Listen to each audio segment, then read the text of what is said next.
Hello, and this is Richard Jones from the Northern Airsofters, here to show off my beginner loadout. So first of all, getting started straight away, first of all, to show you how I'm going to put my gun down, and I'll explain to you about that later. First of all, as you can see, here I have I'm not sure what make it is, it wasn't mentioned in the title, but it was in my recommended list after I got this JG-G36. It was titled Bulletproof Mask, bulletproof in, what do you call it, speech marks, which mean that it's not really bulletproof. However, it should stop BB, which is why I use it, but it won't stop real bullets, obviously, because it's just a plastic mask. The bottom fit, it comes with a spare face mask, the bottom side of it, so you can detach this from it and use the spare one if need to. However, it only comes with one pair of goggles. So that's that. Oh, as you can see, it's got a wire mesh for the eyes, so it prevents fogging up and stuff like that, which might be quite annoying for people who already have masks that are plastic. So going down, I got my combat jacket. I got this from my local army shop. As you can see on the side, I've got my Airsoft Loadout badge, which I got with my gun.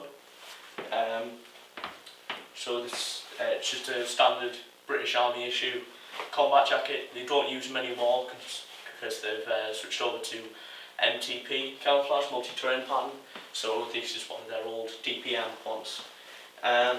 Here we have my combat jacket. I bought this off a friend who got this from his detachment from cadets. He actually bought his as a better one, but the reason why I got this instead of just getting issued one is that it has a Viper assault belt. This is good for like resting your weapon on if you're ever holding it out front, resting your weapon on. It does go underneath the combat jacket, so if you want to attach any pockets or anything, that's pretty hard. However, on the combat jacket you do have other pockets. Inside the combat jacket I have in this pocket we have my Airsoft Sig Sauer. This is a gas blowback pistol. I'm not quite sure of the FPS, but I got it for roughly it's about 90 pounds, I think, as I remember. But I do take that scale, which would be quite a good gun. So going down, we have these are DPM trousers, fairly old. They used to be my dad's, but because I can't use my cadet trousers, I just use my dad's old ones, and these can get muddy and they've already got tears in them in places, so these can get roughed about a bit and should be okay. Here we have these are actually my cadet boots, but I bought them separately, so I'm allowed to use these.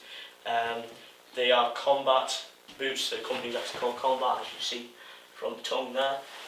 And that's they've lasted me a long time through cadets and airsoft.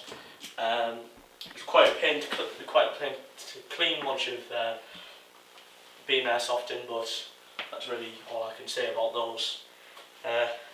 Apart from that, that's roughly it for my clothes, but the main part of my loadout is my JG-G36C. This is, I got this gun a few days ago. I think it was Tuesday this week. It's now Sunday.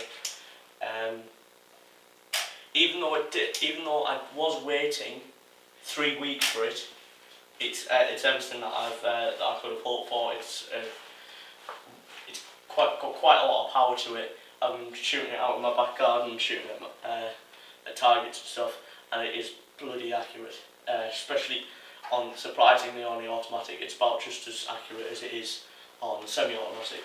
Speaking of that, you've got this catch here with safety, single shot, and fully automatic, easy just switching between them, so no pin at all with that.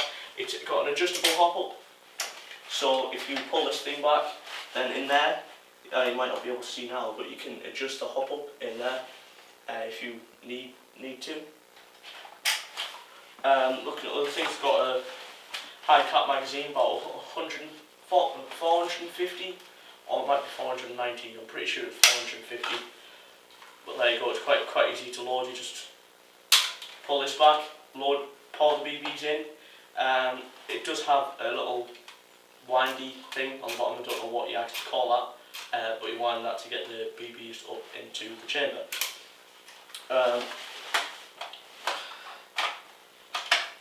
Another good thing about this gun is that it has a fold-in stock, good for if you're doing close quarters and stuff like that. So plenty. I think FPS wise, I think it's roughly 320.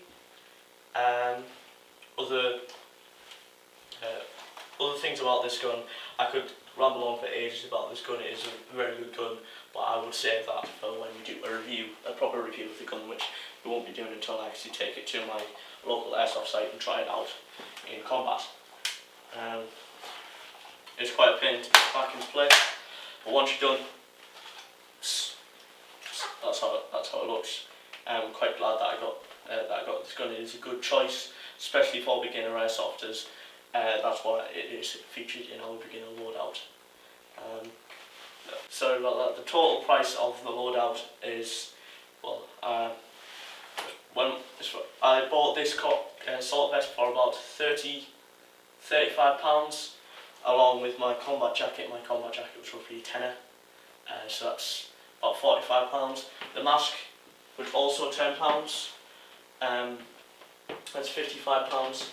With this was about £90, so that is £145. And with this G36, this was about £130. But then, because they had the two-tone one out of stock, I had to get my one two-tone separately, which added up to £140. So that would be £285 in total. It's quite an expensive loadout, but if you are a beginner to skirmishing, could be the one for you. I think it's that. Again, as far as my loadout goes, that's about it. Thanks for watching. Please like, comment, favourite and subscribe. This was Richard Jones for the Northern Airsofters. Hope to see you next time. Goodbye.